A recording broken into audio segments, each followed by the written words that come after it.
వీక్షకులకు స్వాగతం, నమస్కారం. ముంతా తుఫాన్ విపత్తు సమయంలో ప్రజల సేవలో చంద్రబాబు నాయుడు గారు, అధికారులు, యంత్రాంగం, ప్రభుత్వం అంతా తలమునకలై ఉంటే తోడు లేక యలహంక ప్యాలెస్లో పబ్జీ ఆడుకుంటూ పడుకున్న ఒక్క మగాడు. కంపారిజన్.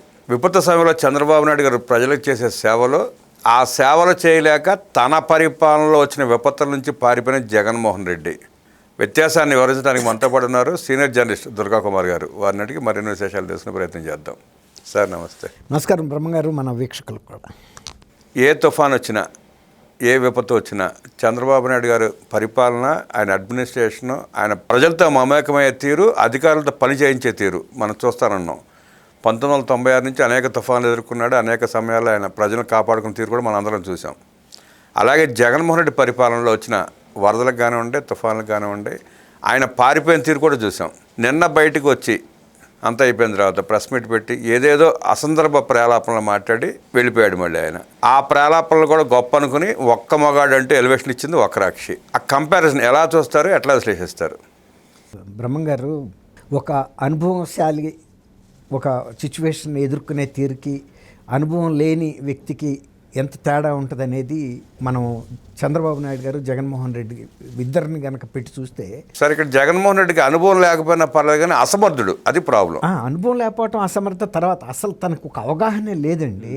ఇప్పుడు వీళ్ళిద్దరు కూడా 2014 ఎన్నికల్లో విభజిత ఆంధ్రప్రదేశ్కి ముఖ్యమంత్రులుగా పోటీగా ప్రజల ముందుకు వెళ్ళినప్పుడు ప్రజలు ఇద్దరిని శక్తియుక్తుల్ని, వాళ్ళ అనుభవాన్ని, వాళ్ళ వ్యక్తిత్వాన్ని, వాళ్ళల్లో ఉండే నాయకత్వ లక్షణాలని, వాళ్ళకు ఉండే ఒక చిత్తశుద్ధిని, వీటన్నిటినీ బెరీజ్ చేసుకుని ఆ రోజున చంద్రబాబు నాయుడు గారికి ముఖ్యమంత్రి పదవి ఇచ్చి ఈయన ప్రతిపక్షంలో కూర్చోబెట్టారంటేనే ప్రజలు ఎంత విఘ్నతతో ఆలోచించారో అర్థమైంది. కానీ దాంతో ఆయన ముఖ్యమంత్రి ఒక్కసారైనా జీవితంలో అవ్వాలనే ఒక లక్ష్యంతో 2019 వచ్చేటప్పటికి అమలు చేయలేని హామీలతో సహా అన్నీ ఇచ్చి ఆఖరికి సంపూర్ణ మద్య నిషేధం పెడతానని చెప్పి ఆ మద్యాన్నే ప్రధాన ఆదాయ వనరుగా మార్చుకుని వ్యక్తిగతంగా ఎంత సంపాదించాడో, ఒక జాతీయ కుంభకోణాన్ని నడిపాడు 5 సంవత్సరాల పాటు. ప్రభుత్వాన్ని, ప్రజలకి సంక్షేమాన్ని నడపలేదు, కానీ దిగ్విజయంగా తను కోశాగారాన్ని, వ్యక్తిగత కోశాగారాన్ని, తన బంధువుల్ని, ఆత్మీయులకి పనికొచ్చే ఈ కుంభకోణాన్ని సక్సెస్ఫుల్గా నడిపాడు. తర్వాత తను ప్రజల డబ్బుని ఎంత రాళ్ల పాలు చేశాడంటే, సర్వే రాళ్ల కోసం 700 కోట్ల రూపాయలు ఆయన ముఖ చిత్రాన్ని చేయటానికి, రాళ్ల మొత్తానికి అవ్వాల ఖర్చు, ఆయన ముఖ చిత్రాన్ని ఆ రాళ్ల మీద చిత్రించడానికి 700 కోట్ల రూపాయలు ఖర్చు పెట్టాడు.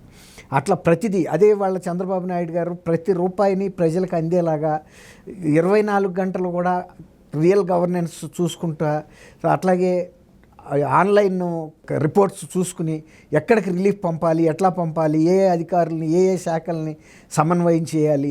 అసలు మీకు ఒక మాట చెప్పాలంటే, హుద్హుద్ తుఫాన్ అనేది ఒక శతాబ్దంలో వచ్చిన అత్యంత శక్తివంతమైన తుఫాను, అతి ఎక్కువ నష్టపరిచింది. కేవలం 9 రోజులు వైజాగ్లో ఆయన అక్కడ బస్సులోనే బస్ చేసి వైజాగ్ని మళ్ళీ పునర్నిర్మించాడా అన్నంతగా ఒక శాశ్వత ప్రతిపాదికన అండర్ గ్రౌండ్ కేబుల్స్ కూడా ఏం చేసి, ఎందుకంటే ఎప్పటికైనా కూడా వైజాగ్ కోస్తా తీరంలో ఉంది, ఈ తుఫాన్ తప్పదు, ఇలాంటి నష్టం పదే పడే కంటే ఆ కష్టం ఏదో ఒక్కసారి అయిపోవాలన్నట్టుగా వైజాగ్ అనేది ఆంధ్రప్రదేశ్లో కల్లా అత్యంత సుందరమైన నగరం.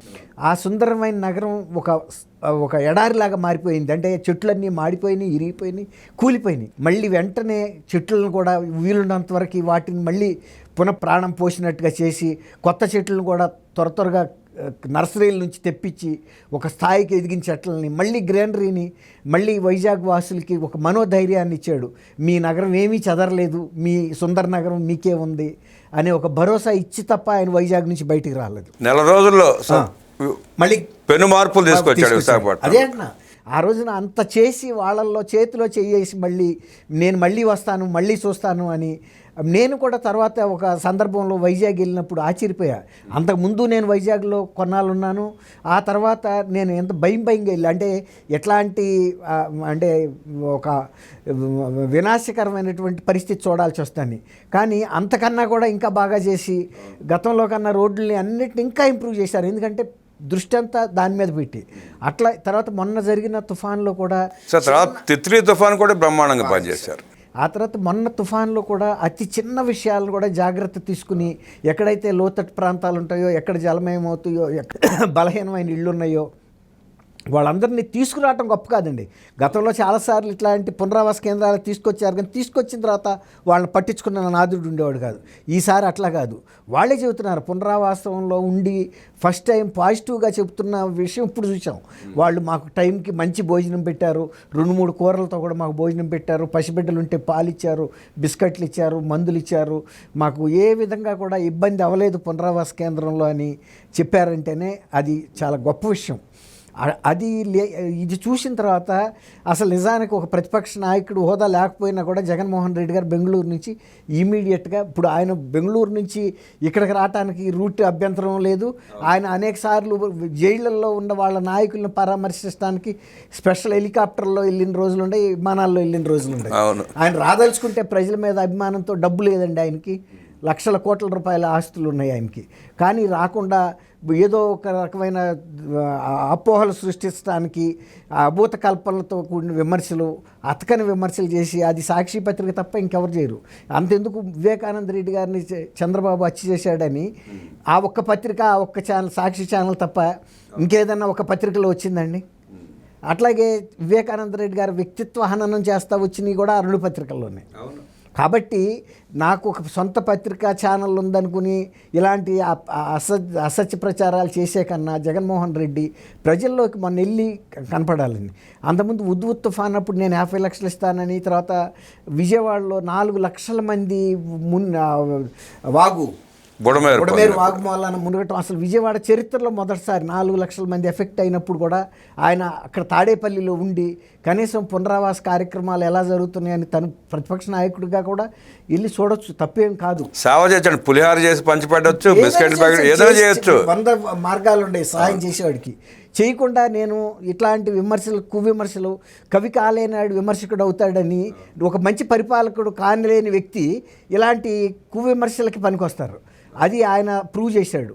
చంద్రబాబు నాయుడు గారు చేనేత కార్మికులు కానివ్వండి, తోపుడు బళ్ళు, ద్విచక్ర వాహనాలు మొన్న దెబ్బతిన్నప్పుడు విజయవాడలో కూడా ప్రతి ద్విచక్ర వాహనాన్ని కూడా మళ్ళీ రీకండిషన్ తెచ్చుకోవటానికి కూడా అంటే మైన్యూట్ విషయాలు కూడా వదల్లా. ఎందుకంటే ఒక మధ్యతరగతి వ్యక్తికి ఒక ద్విచక్ర వాహనం చెడిపోతే బాగు చేయించుకోకపోతే అతని జీవనం వెళ్ళదు. చేయించుకోవాలంటే కూడా బడ్జెట్ మీద ఎఫెక్ట్ పడుతుంది. అట్లా ప్రతి చిన్న విషయాన్ని, చనిపోయిన గొర్రెలు కానీ, మేకలు కానివ్వండి, ఆటోలు, బురదను కూడా కడిగించాడు ఫైర్ డిపార్ట్మెంట్తో. అది నిజంగా ఆ బురదను తీయటం కూడా వరదలో ఎంత మీకు తెలియని విషయం కాదు. మీరు కోస్తా ప్రాంతాల నుంచి వచ్చిన వాళ్ళే. ఆ రేగడి మట్టి కింద పేరుకుపోయి దాన్ని తీయటం కూడా కష్టం, రోడ్లు బాగు చేయటం కూడా కష్టం. అట్లాంటిది పవర్ఫుల్ ఫైర్ ఇంజిన్ దగ్గర ఉండే పంపుల ద్వారా అవన్నీ క్లీన్ చేసి ఇచ్చారంటే అది ఒక ఇంటికి పెద్ద కొడుకుగా ఉండి చర్య తీసుకోవటం అనేది. తర్వాత జగన్మోహన్ రెడ్డి గారు వచ్చేటప్పటికి దినపత్రికల్లో, ఆయన సొంత పత్రికల్లో వీటికి మ్యాగజైన్స్కి వాటికి ఖర్చు పెట్టాడు, కానీ ఫుల్గా అట్లా పట్టదారు పాస్ పుస్తకాల మీద ఫోటోలు వేసుకోవటానికి ఉపయోగించుకున్నాడు. హెలీప్యాడ్ల నిర్మాణాల సొంతానికి, తర్వాత ఎగ్ పఫ్లు కానీ ఇవి కానీ, తర్వాత ఆయన సొంత ప్యాలెస్కి ఎంత ఖర్చు పెట్టాడండి. వైజాగ్లోనే ఇప్పుడు తుఫాన్లు కొట్టిన వైజాగ్ ప్రాంతంలో కట్టడాలు ప్రజల డబ్బు, రాజుల సొమ్ము రాళ్లపాలు అన్నారు, కానీ ఇప్పుడు ప్రజాస్వామ్యంలో ప్రజల సొమ్మే రాళ్లపాలు అన్నట్టుగా కొత్త నిర్వచనం ఇచ్చాడు ఆయన. అట్లా తయారు చేశాడు. అది ప్రజల సొమ్ము కదండి. ఆయన సొమ్ముని ప్రతిదీ జాగ్రత్తగా పెట్టుకుంటున్నాడు, వ్యాపారాల్లోనూ, ఇతర కంపెనీలు వీటిల్లో. అట్లాగే విదేశాలకు వెళ్ళేటప్పుడు తన సొంత డబ్బులతో వెళ్ళలేడండి. ఇప్పుడు మీరు రుషికొండ సందర్భం వచ్చింది కాబట్టి తన విలాసాల కోసం 600 కోట్ల రూపాయలు ఖర్చు పెట్టి బంగ్లా కట్టుకున్నాడు. అదే హుదూద్ తుఫాన్ అప్పుడు 50 లక్షల రూపాయలు అనౌన్స్ చేసి పైసా ఇవ్వడండి. అది తనకి సొంతం, అది తన జేబులోంచి ఇంటికి వెళ్ళిన వాళ్ళకి టీ కూడా ఇవ్వడం చెప్తారు నాయకులే. ఆయన అంటే ఆతిథ్యం ఇవ్వటానికి ఇప్పుడు మేము కూడా రాజశేఖర రెడ్డి గారి టైంలో ఆయన రోడ్ నెంబర్ 3 బంజారా హిల్స్లో ఉన్నప్పుడు ప్రెస్ కాన్ఫరెన్స్కి వెళ్తే ప్రసాళ్ళకి ఇష్టం సమంజసం, కానీ వచ్చిన విజిటర్స్ అందరికీ కూడా ఒక రౌండు కాఫీ టీలు వెళ్ళేయండి. ఏ మాటకు ఆ మాట చెప్పుకోవాలి. తండ్రిలో ఉన్నంత మ్యాగ్నానిమిటీ కూడా ఈయనలో లేదు. ఇప్పుడు నిజానికి రాజశేఖర రెడ్డి టైంలో కరప్షన్ చేసిన సంపాదించలా, ఇతను కోసం క్విడ్ ప్రోకో ఆయన ముఖ్యమంత్రిగా ఉన్నప్పుడు ఆ అధికారాన్ని ఉపయోగించి ఫస్ట్ టైం ఎప్పుడైతే ముఖ్యమంత్రి అయ్యాడో ఆ ముఖ్యమంత్రి అయిన టర్మ్లో పూర్తిగా అంటే దేశంలోనే ఏ ముఖ్యమంత్రి, ఏ ప్రధానమంత్రి సంపాదించలేనంత డబ్బులు వీళ్ళు వెనకేసుకున్నారు, సంపదను పోగేసుకున్నారు. బాగా అండి చెప్తున్నా కదా. ఇప్పుడు తండ్రిని కూడా చెడగొట్టాడు. ఇప్పుడు తండ్రికి కూడా ఇంత స్వతహాగా అయితే ఆయన అంత కరప్షన్ చేస్తాడని అయితే నేను అనుకోనండి. ఇతనిలో ఉన్న ధనదాహం అనేది ఆయన్ని ఆ స్థితికి వెళ్ళింది. నిజంగా ఆయన అకాల మరణం పొందడానికి కూడా వ్యక్తికి కొంత కారణం ఈయనని చెబుతున్నారు పరోక్షంగా. ధనదాహం అంటే ఆ కుటుంబానికి మొదటి నుంచి ఉన్నదేనండి. కాకపోతే రాజశేఖర రెడ్డి గారు ఏంటంటే రూపాయి తీసుకుని 90 పైసలు తను దాచుకుని 10 పైసలకు పంచిపెట్టేవాడు. జగన్మోహన్ రెడ్డి పైసా కూడా ఇవ్వని పరిస్థితి. అసలు అదే చెబుతున్నాను, ఇంటికి వచ్చిన వాళ్ళ కార్యకర్తలకు కానీ నాయకులకు టీలు కూడా ఇవ్వడం చెబుతారు. అంతటి పొదుపరితనం. కానీ అదే ప్రజల ధనం వచ్చేటప్పటికి ఏ విధంగా ఆయన దుర్వినియోగం చేసేస్తాడు.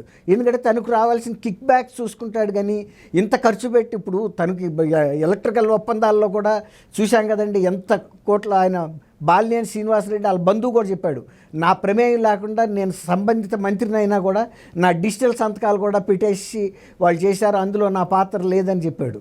అట్లాగే ప్రతి మంత్రిత్వ శాఖల్లోనూ డబ్బులు వచ్చే దగ్గర వీళ్ళు సజ్జల రామకృష్ణారెడ్డి ఈ క్వార్టరీ పనిచేసింది. కానీ మధ్యంలో ఎట్లయితే ఒక ప్రత్యేక క్వార్టరీ పనిచేసిందో ప్రభుత్వ ధనాన్ని దోసుకోవటం కూడా మిగిలిన మంత్రిత్వ శాఖలకి నారాయణ స్వామి నాయుడు ఆయన కూడా చెప్పాడు కదా, నాకు వచ్చింది ఏమి లేదు ఇందులోనూ, నా బిడ్డలు కూడా అప్పులు చేసి కట్టుకున్నారు ఈ భవంతులన్నీ అని కూడా ఆయన చెప్పాడు. సరే నిజమా ఒట్టిదాని అయితే తర్వాత విచారణలో తేలుతుంది. ఆయన ఫోన్లో అవి సీజ్ అయినాయి. ఇప్పుడు తుఫాన్ దగ్గరికి వచ్చేటప్పటికి ఆయన నిజమైన ప్రజల పట్ల అభిమానం ఉన్న వ్యక్తి అయితే కనుక మొన్న తుఫాన్ ఇంత ప్రజలు బాధపడుతుంటే ఎవరన్నా ప్యాలెస్లో కులుకుతా కూర్చుంటారండి? కనీసం ఉండవల్లి ప్యాలెస్కి వచ్చి కూర్చున్నా బాగుండేది. అదే అన్న, ఈ ప్రాంతానికి రావాలి, ప్రజల్లోకి వెళ్ళాలి. ఇక ఈ 11 సీట్లు కూడా ఎందుకు ఇచ్చామా అని ప్రజల ఆలోచనలో పడే పరిస్థితికి ఆయనే తీసుకొస్తున్నాడు. అంటే దీన్ని బట్టి చూస్తుంటే అసలు నెక్స్ట్ ఎన్నికల్లో బహుశా ఆయన తన అభ్యర్థులు కూడా పెట్టడేమో అనిపిస్తుంది. ఎందుకంటే ఇక ప్రజలతో మనకు అనవసరం, ఎట్టాగు గెలిపిస్తారు, నేను మాటికి హెలికాప్టర్లు వేసుకుని మాత్రం ఎందుకు రావాలి, ఆయనకి హెలికాప్టర్ ఎక్కాలంటే ఒక రకంగా కొంత భయం కూడా. ఎందుకంటే వాళ్ళ తండ్రికి హెలికాప్టర్లో జరిగిన దీనికి కొంత భయంగానే ఉంటాడు ఆయన.